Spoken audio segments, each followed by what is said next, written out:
if you hold Sigma tokens, very simply, you're holding a sort of ETF with an upside on the Algorand ecosystem. That's what the Sigma pool does. And from a AlgoDAO perspective, this is a long-term incentive to hold AlgoDAO tokens because the staking reward is that Sigma token, i.e. is that upside to the Algorand ecosystem.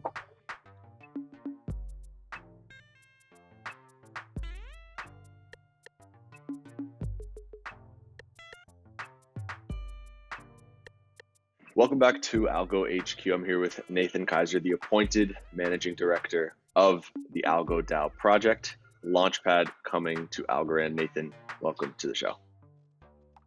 Thanks, Ibu, for having me.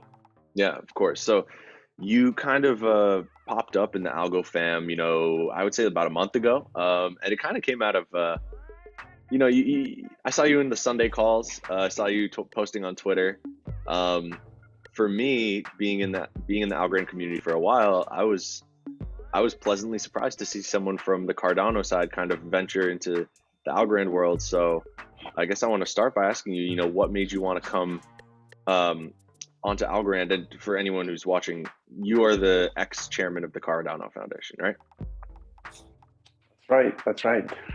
Well, actually, the story goes back a lot more than that. No, not just a month. Right. While at the Cardano Foundation, I spent some time in Boston, in Cambridge. Was there for almost 4 years, and had met the Algorand people, and met Steve Kokinos, and listened to Silvio a couple of times to those events and all that. And so me being the Cardano guy and then being the Algorand guy was sort of the friendly competitors, and that's how we treated each other. And that was a good thing, because I think all of us, or most of us, have this view that there's not one chain that rules them all, but different chains have different approaches and different use cases and so on. Right. So we stayed very friendly. And there was a building where I think the Algorand Inc. had their offices upstairs, and there was some sort of event floor a bit lower.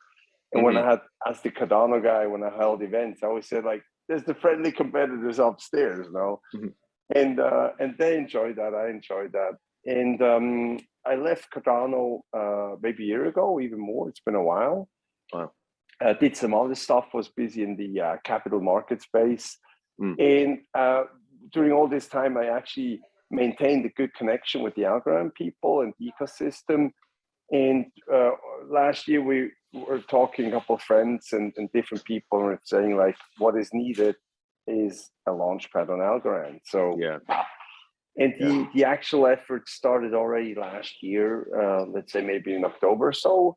The initial idea is even older than that. It's actually last summer.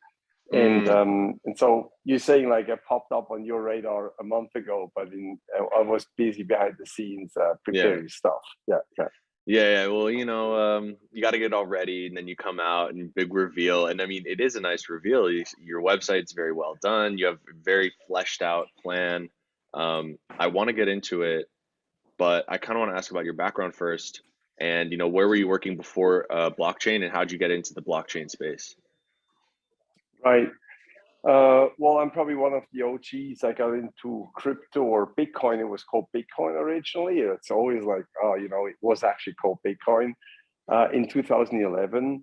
And I was a lawyer, or I am still a lawyer, and did different events and sort of preached to the empty choir about Bitcoin and legality of it. And as a lawyer, I found it very fascinating. I had read that Wired article in 2011, which got me hooked on. And then it spiraled out, like, how it goes for many people. And did then the presale in Ethereum, which was interesting. It's very early days, but a lot of fun. And just it didn't stop. No, it's just something that literally never stopped. And got into Cardano, AlgoHQ, Cardano. Had different projects. I was back in Asia. I spent 20 years, almost 20 years in Asia, and so did a lot of Bitcoin stuff in China. Actually, I speak Mandarin. That helps.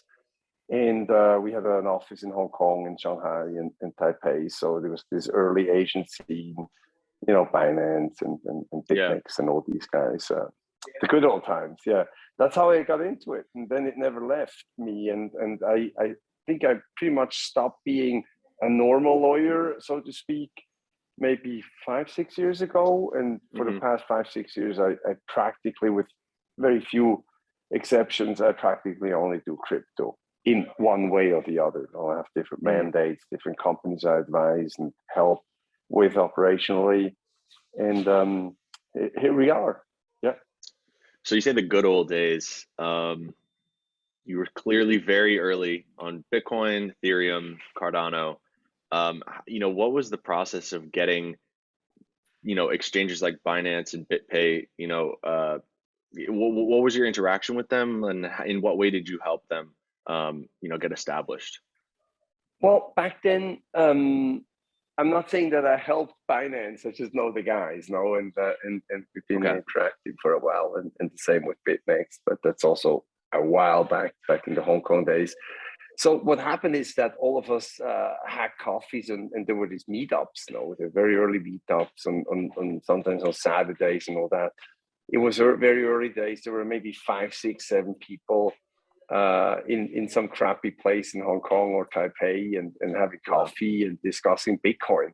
That's what it was. It was very small. It was, I think the how small it is hard to appreciate when, you know, the whole world and all the Bitcoin guys back then were maybe, I don't know, I'm making it up, 100 people or so. And everybody knew everybody because there were so few people actually involved in the space. Yeah. And that's why I say the good old days, when like you knew everybody by far, like you knew everybody. Yeah. That's wild. And you guys were connecting on like forums, you know, where were you connecting with like the other Bitcoin heads? Well, there was nothing. So the way we connected is that we all actually were instrumental in setting up, for example, the Hong Kong Bitcoin Association or Bitcoin Association of Hong Kong, which I think still exists, but it may be less of a thing for many, many reasons. It's, you know, but back then we were starting these forums. There was nothing, so we had to start the coffee gatherings in that sense. We also started the Taipei Bitcoin Association or the Bitcoin Association of Taiwan. And because there was nothing, so that's how we got started and how we talked to each other. And obviously, emails and all that, but you had to get together in one way or the other. So we did that through these associations that were set up all over the world, a little bit also similar to the original Bitcoin Association in the US, and there was the Bitcoin Association in Switzerland. I'm Swiss myself, but was sitting in Asia and just heard that they're also getting one up and running in Switzerland, far away. Okay. And then Ethereum, what year was the ICO? The pre-sale, was that 2016, 15? Yeah, something like this. Yeah, I don't even remember. There were what happens with Ethereum is the one that everybody knows, but back then there were a couple of those. Really? And they were very handmade, and you couldn't effectively say, oh, Ethereum is the next big thing. Totally not. There was like this thing and that thing. And, essentially back then it was maybe a bit similar to now, but there were only these small groups, a couple guys, few girls that set up shop and did this ICO or that ICO. And Ethereum is the one that, it's the bias of hindsight that, it's the one that worked. But back then there were others that completely didn't work, So there's a couple of failed stuff that we just don't know anymore. Yeah. There was a thing in Berlin called Swarm. I don't know. Yeah. What were some of the other? What were some of the other competitors? Like, are you talking about EOS and things like that? Tron. EOS is later. EOS was later. Yeah. EOS is like a fork of Ethereum, right? Yeah, and that was much later. Yeah, gotcha. That was much later. EOS was already. We're already getting into hype territory, in historical terms. So and you know what I mean. EOS was a hype product in many ways. A product of the hype. I'm not saying they produced the hype. That's a different story. But they're definitely a child of the hype. Yeah. So you've been in blockchain pre-hype days. Yeah, Yes. yeah. I was in blockchain so pre-hype that back then when you told anybody about Bitcoin, they would like laugh at you. They would, I mean, actually everybody. There was no exception. I was holding these sort of presentations and meetups and try to not be the total missionary guy. By the way, I did give up on that, but you know, a little bit. Trying to spread the word, people would just laugh at you. They'd be like, I'd have lawyer colleagues back then, my age and older, who actively reached out to say, Nathan, don't do the Bitcoin thing. It's bad. That's not a joke. It's like, it was like advice, you know, like well-meant advice. Don't do the Bitcoin thing. That's not good for you. It's not good for your career. So that's how it goes. Interesting. How did you get involved with Cardano and how'd you find Cardano first of all, and then like what really attracted you to that project and made you want to like join up? Well, Cardano was essentially a client of mine. The company behind Cardano is AlgoHQ. The HK, which people don't see anymore, the HK stands for Hong Kong. So AlgoHQ stands actually for Input Output Hong Kong. And I was I think it's fair to say I was the only Bitcoin lawyer. I call it Bitcoin. Back then it was called Bitcoin. Call it crypto lawyer now in Hong Kong. And they had some issues and I was helping out. And that's how I got into it. Because I was also Hong Kong based and registered with the Hong Kong bar and so on. Okay. So it was in that sense just a client, and then again, you get sucked in, and the project goes on. There's lots to do. Never a boring day in crypto. Never a boring day in Cardano or any other project. That's for sure. Right.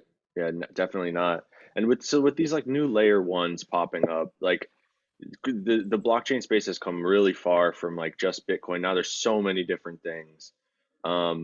So you told me earlier that you knew the Algorand guys in Boston. So what made you want to try something on Algorand as opposed to Solana, Polkadot, Terra, any of the other competitors? Why do you think Algorand is where you want to try AlgoDAO and this launchpad idea? I think there's a lot to say there. It's a whole philosophical discussion. I'm having this alcohol-free ginger beer, but for that question, you probably do need a real beer. So first of all, I said I always believed in multiple Cheers. chains. No, Yeah. cheers. Mm-hmm. I always say it's not Highlander. It's not the one ring that rules them all, or there can be only one. No, that's not how it goes. Right. And at the same time, when I was thinking of doing a launchpad, I think Solana has it has its technical, let's say, challenges is one thing, and then the other places are quite crowded. And I just always since I know the guys at Boston, I've always been thinking that Algorand is technically the one chain that really sticks out for just working and delivering. And arguably, you can say that the Algorand ecosystem was maybe shy or holding back on the marketing side. And that has its reasons, and that's fair, and that's history. But now the space has grown up, and I think it's the time for Algorand to shine, but shine with a project, with a product that works and the chain that works and has delivered. It's not that Algorand will deliver, but it has delivered at all times. And so that's why I picked Algorand as a chain that I would like to work on for the future. And so you're building a launchpad. Why did you decide to go for a launchpad? I mean, launchpads, they spawn growth and creativity within the ecosystem, spawn capital development and greater liquidity. If you're making a launchpad, what kind of projects do you want to see, come from that, come out of AlgoDAO and onto the main chain? Well, let's get to the first part of the question, Mike. Why a launchpad? Yeah. That's actually an easy one. First of all, there is no launchpad on Algorand. So I think, or we think, Algorand really needs one. It really needs one, like a decent ecosystem in order to grow. and deliver, it needs a proper launchpad. Then launchpad is also something I'm familiar with to a certain extent because I was working at the Swiss Stock Exchange. So there's a primary market function to it. Then also I was, or probably still am, a advisor to AlgoPAD, which is a launchpad that was destined for Cardano. That's also, again, the good old days. It effectively runs on Ethereum. And while working with the guys at AlgoPAD, we meaning the AlgoPAD team, made a lot of mistakes, like commercial mistakes, technical mistakes, operational mistakes. And through these mistakes, you learn. And so the team, or actually several teams and people involved at AlgoPAD, were like, okay, now we learned the ropes. We know how to run a launchpad. And that's how some of us got together and with other people, interested parties, and said, let's do the better launchpad. Let's take the learnings from AlgoPAD and let's do that on Algorand, where there is a lack of a decent launchpad. And so we're not coming into the space at Algorand being the number 15, the launchpad number 15. But we're also not coming onto the Algorand space as saying, like, we got a crappy small, launchpad MVP, and we don't know what we're doing, so have fun.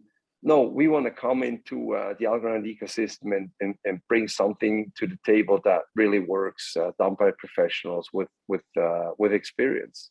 I mean, it's exciting. I kind of want to get into some of the details about it now.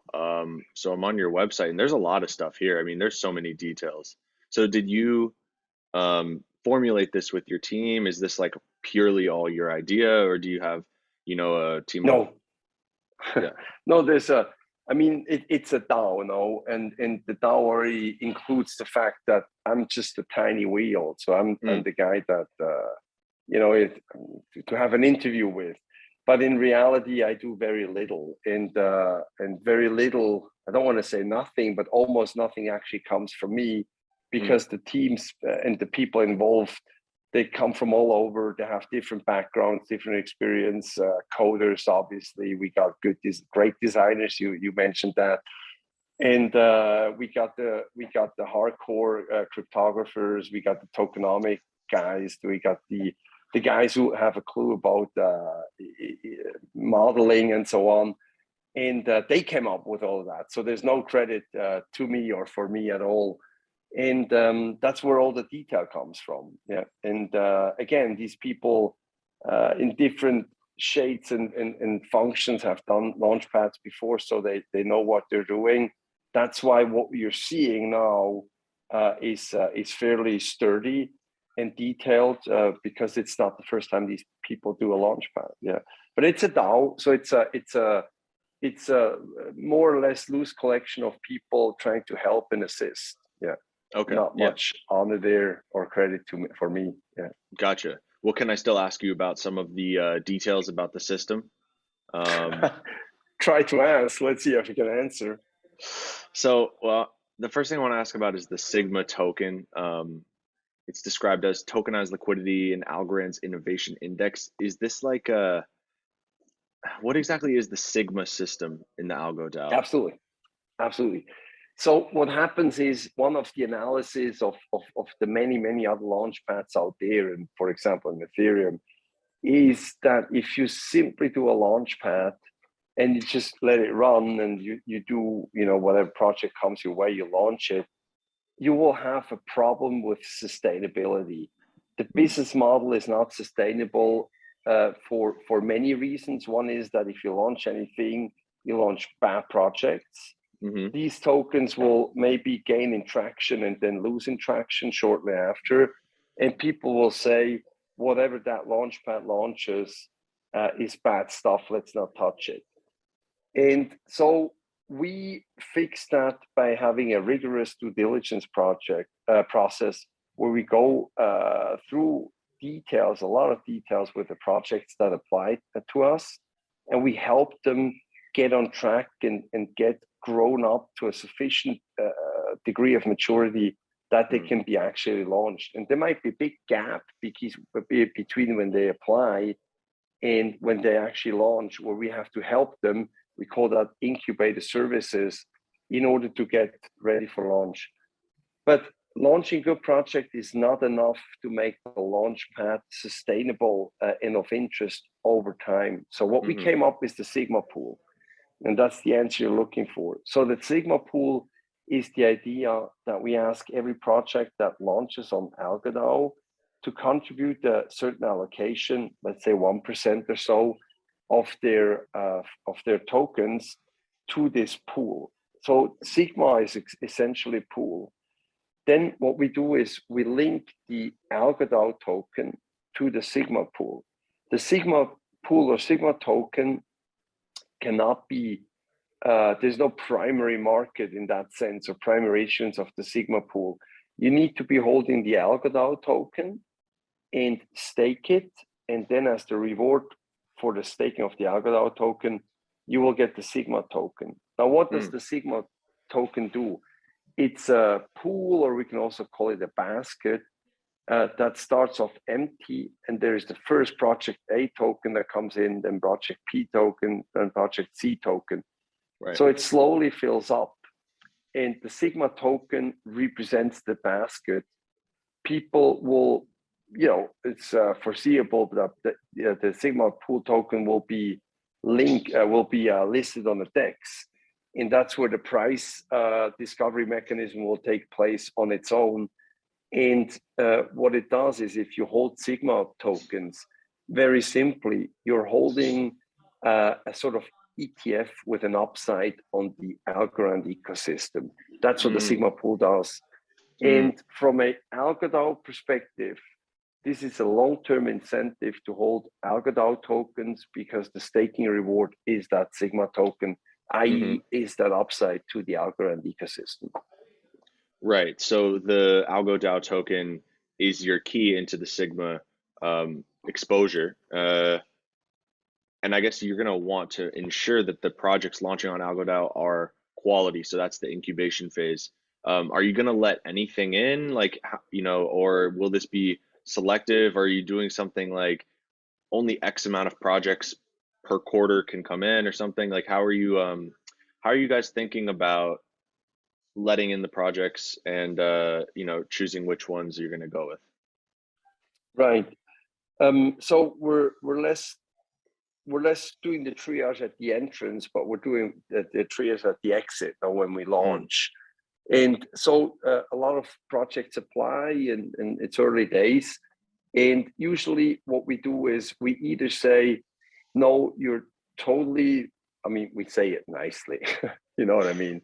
You're not mature enough, or you're not a fit, maybe another time or later, or, and we try to give feedback on the why. If we have, if they pass the first entrance of it's a serious effort, but they lack stuff, we will give them very detailed feedback. If the effort is not sufficiently serious, we'll probably just say, no, thanks, no. But so let's say we have these two questionnaires, a shorter one that's already long, and then an extended one that's really long. And the projects that apply have to do that homework. It's just homework. It's something you have to do, but you don't want to do. And they have to do that homework. And based on that, those due diligence questionnaires, we'll then give them a gap analysis on where we think they're short at, or short with, or short of, and where they need to improve. What we then do is we propose various solutions to help with fixing these shortcomings. They can be from the AlgoDAO, larger AlgoDAO pool of people and projects and firms. They can be third parties. There's many ways. It always depends on what the project actually needs. That can be marketing support, that can be graphic design, that can be legal, that can be tokenomics, that can be coding. And so we'll try to propose solutions on how they can fix their shortcomings. And that's what we call the incubation phase. And once they're ready for Freddy, assuming that they're ready and they can fix all that, that's when ultimately we will launch them. We don't have any metrics on the intake or the output. because it's too early. The Algorand ecosystem is early days.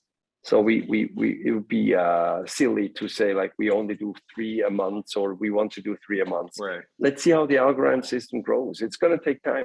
It's early days. I think that's also the let's say the honesty that we need in the Algorand ecosystem, that there's room to grow. So let's grow.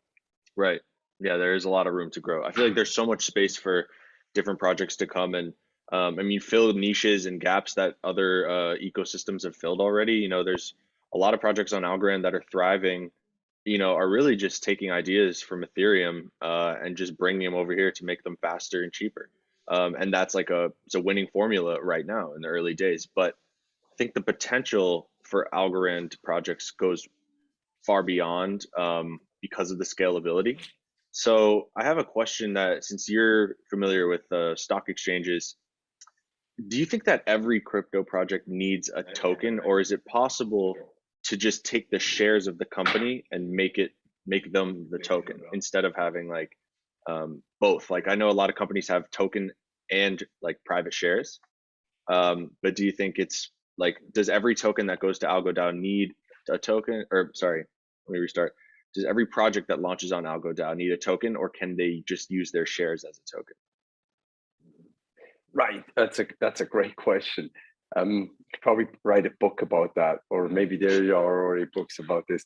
So it's even more complicated than that. Let's say that some projects are probably better off by not having tokens, because there is no reason for there being tokens.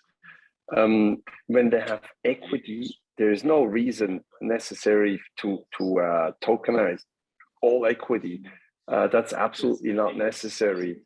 And so it really depends on the project. There could be, so there's several cases. There could be a project that has equity, but no tokens. There can be a project that has equity, but has a utility token on the side, and they're not directly linked. There could be a project that has no equity because it's not incorporated and it doesn't need to be, but there are tokens. Or there could be a project that has neither equity nor tokens. It's a couple of people doing something, and not everything needs to have tokens or equity. And we can see that in the NFT space. It's absolutely okay to just create art, and there is no tokens there. Or you can argue that the single NFT is a token, of course. But there's so many things to be done. So let's not ask every project to issue a token, or ask every project to issue equity, because it's sometimes asking for too much. And maybe some projects are better off keeping it small and simple, or so it really depends. So it also depends on the business model of a project. What do they do, and how do they solve or address the pain point? Is there a utility for a token that then becomes a utility token? And maybe there isn't. What about NFT projects? Are you thinking of like, let's say somebody wants to make the next Algowanas or the next Bored Apes or the next CryptoPunks, you know, like a really large scale, inclusive, high end NFT series, and they come to you with a plan. Is that something that you would help, or are you not really focused on NFT series as much as companies? No, we're focused on almost neither. So we're truly not focused on NFTs because they don't need a launchpad in that sense. So this may be not the pain point that we address, or you see room to grow. That's for somebody else to tackle that one. Right. And at the same time, we also don't look for companies, because you said I'm the lawyer, so I'm the lawyer guy. I pick you by the words. You say companies. But we're also absolutely not asking for companies to come and then use the launchpad to launch their tokenized shares.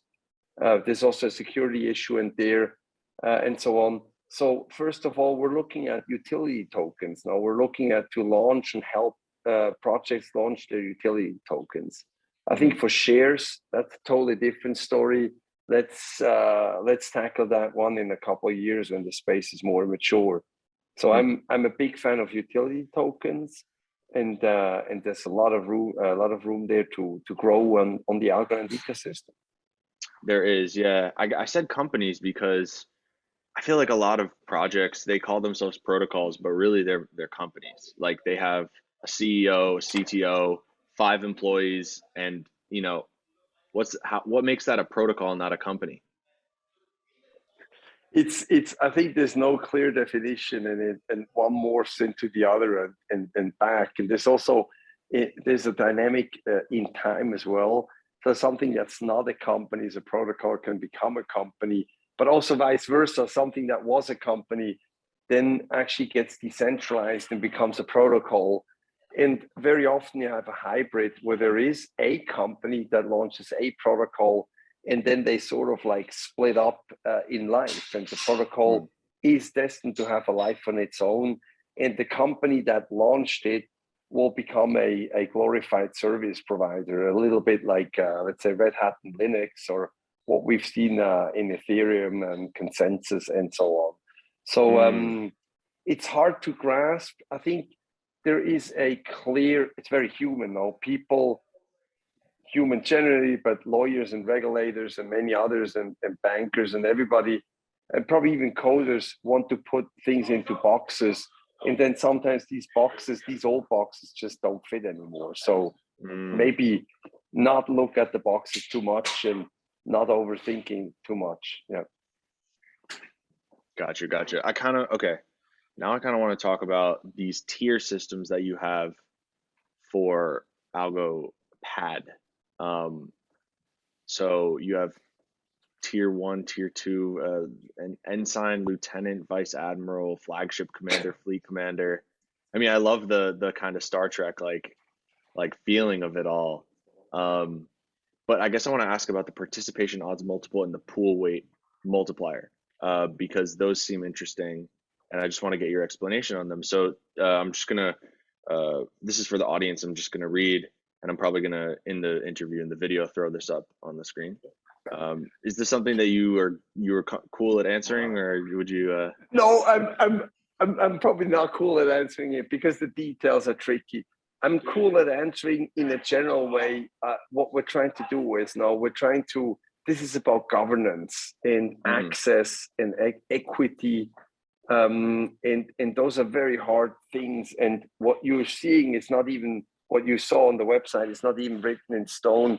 It's our first draft of providing those access forms and governance forms, who can participate, how, when, and who can vote how, when. And that's why we came up with this more or less elaborate structure, which is, work in progress, in the sense, just like a country the governance is work in progress, and in a company the work in progress is a work in progress. At a DAO it's not different. No, there is no DAO, and I mean we've seen that in practice in the very early days of the DAOs already, from the very start of DAOs, that DAOs don't work out of the box, but it's hard work of everybody involved, and then shaping that governance as it goes. No, and then that's, by the way, also why my title is appointed managing director, is because I'm appointed by the DAO stakeholders at this current time. And there might be a time where they decide that somebody else should take over that managing function. And then I will have to pass the baton on to somebody else, and things evolve over time. So what we try to do at this point is we try to say, like, okay, we got these and these levels and tiers and so on, and participation rights. And then the DAO will have to take it from there, and there will be proposals to change and proposals to innovate. And we're, of course, very excited to seeing how that will happen in the future. Yeah, no, that's a great point. I mean, you are guiding the ship and steering it right now, but there's a lot of people behind you or around you, and yeah, they could switch it up at any time. That is a cool thing about DAOs. I guess I'm not even guiding the ship. You're totally overestimating my role. There's a lot of other captains that guide their specific area, but I don't even know all the people, and that's what a DAO is, that are involved. I don't oversee the coding. I don't oversee the graphic design. I don't oversee the tokenomics. It's more that people will provide it, and there's a vote, and there's a more or less informal way of like, let's do this, let's do that, but I have close to zero vetoing or decision power, but that's okay. Yeah. Gotcha. All right. That's a very candid answer. There's two tokens involved in AlgoDAO. There's the AlgoDAO token and the Sigma token, correct? Yep, absolutely. Does the Sigma token have voting rights within their respective protocols that have contributed to it, or is the AlgoDAO token a voting token on the protocol? No, that's nice. That's a good question. It's I mean, the double tokenomics is a tricky one. The Sigma token is purely just representing the basket. So there's nothing to vote on. It doesn't have any voting power on anything because it only represents the basket. It also, I don't foresee a possible, I wouldn't even know that. I think that would be very tricky to have the Sigma token holders vote on the underlying assets. I think that'd be very hard to implement, but who knows? I think it would be too. Maybe. Yeah. I think it would be like too. maybe in 5 years it'll be easier. Yeah. We need DAO tooling and voting tooling. Yes. I've been saying that for a long time. It's very early days. Everything needs to be handmade and hand coded and custom made. It's which is a lot of efforts. So the Sigma token doesn't have any governance aspects to it. It just holds and represents that basket. What happens is sometimes the next question to the question you were just asking would be, well, what's the exit from the Sigma token? And there's clearly two ways to exit the Sigma token. One is to simply sell it on a DEX. You say, I don't want it anymore, you sell it. And the other one is to burn the Sigma token. And that gets a little bit into what you were referring to. So if you're a Sigma token holder and you don't want to sell for whatever reason on a DEX, you can burn the Sigma token, and burning your Sigma token will result in the underlying project tokens to be allocated to you, of course, in a very small manner. No, let's say you're a 0.01% holder of the overall Sigma basket, then you'll get 0.001% of the underlying project token A, of the underlying project token B, and so on.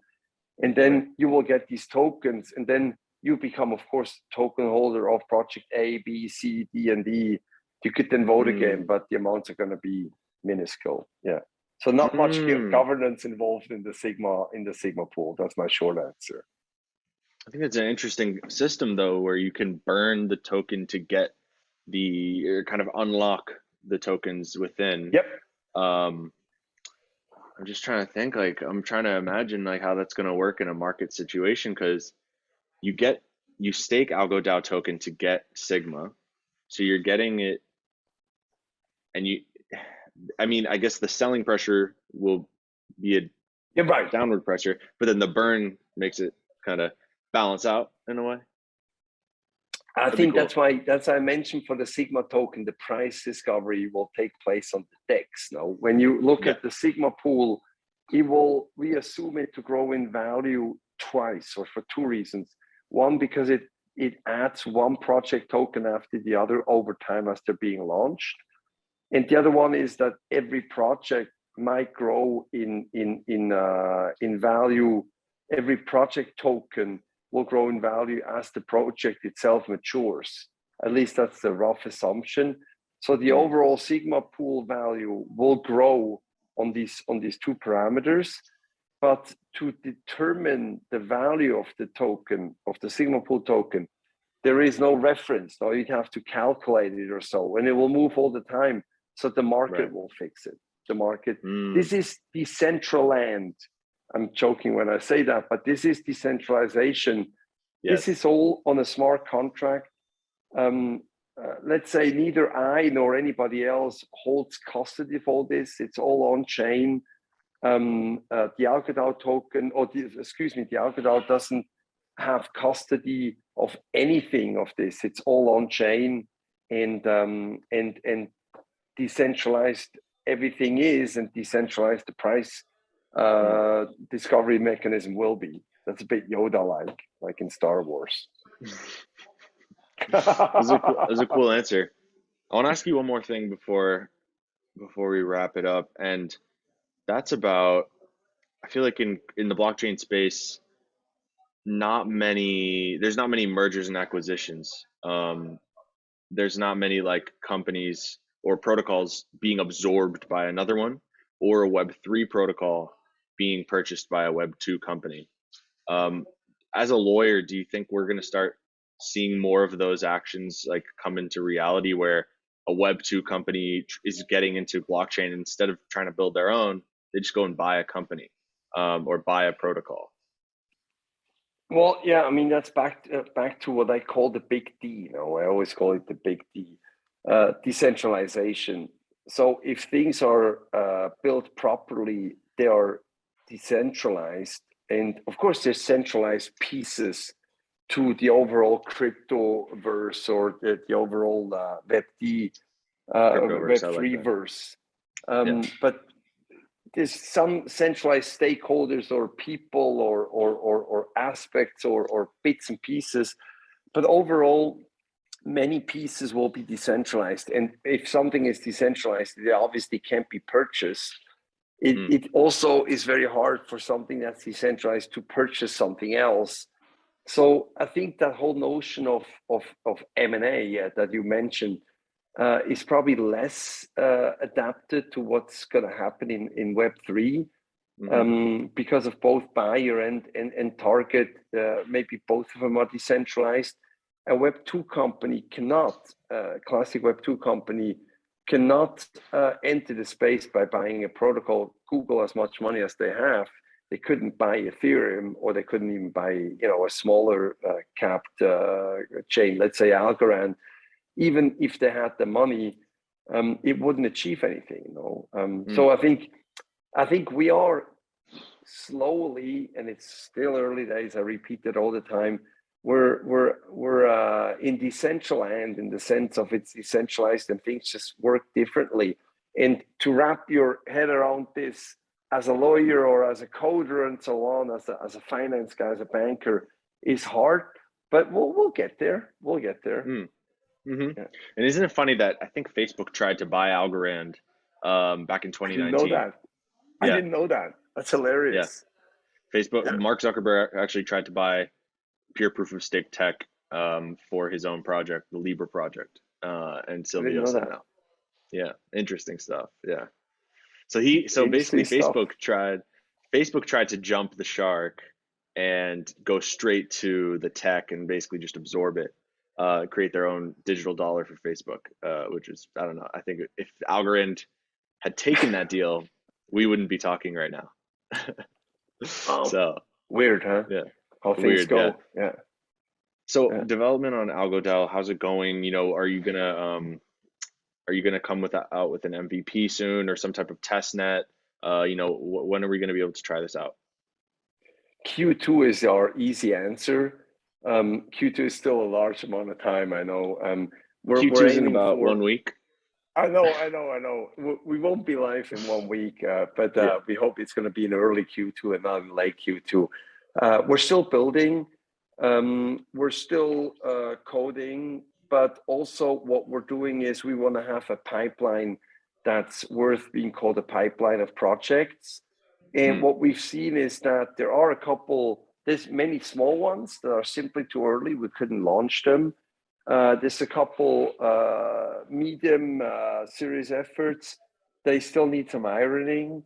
And there is, I'm aware of 1 or 2 or 3 very large projects that we think we can help launch down the road, but maybe not at the very beginning, because we do want to have an on-ramp that starts with AlgoDAO's own launch and IDO. So we eat our own food in that sense.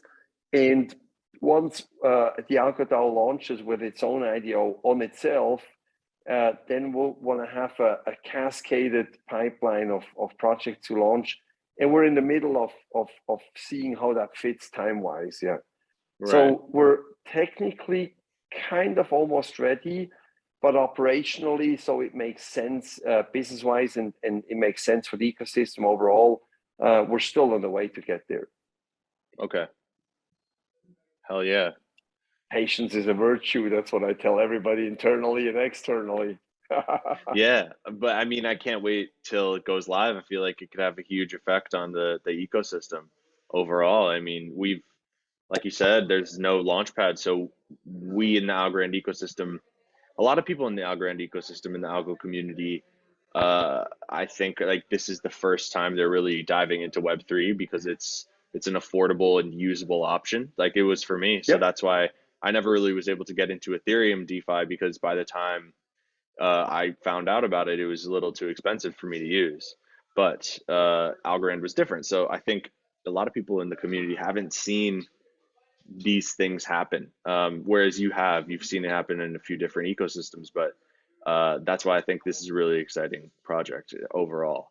Anything else you want to share before we say goodbye? Anything No, else I I mean, missed? thanks a lot for having me. There's always stuff that we miss. So maybe, who knows, maybe after lunch, we have the occasion to have another interview, and we'll give an update on the first, Love to. hopefully successful launches. That'd be fantastic. Knock on wood. I really hope it goes well. I believe in y'all. I think you guys can pull it through.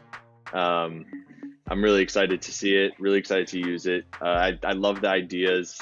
The Sigma basket sounds very enticing from I feel like a few bigger players would be interested in that, and retail investors too would definitely be interested in it. I think your connection to stock exchanges and financial institutions is very fascinating, and I can't wait to see like how those things develop over the next few years. So yeah, wishing you all the best. This has been Nathan from AlgoDAO, AlgoHQ, signing off. See you soon.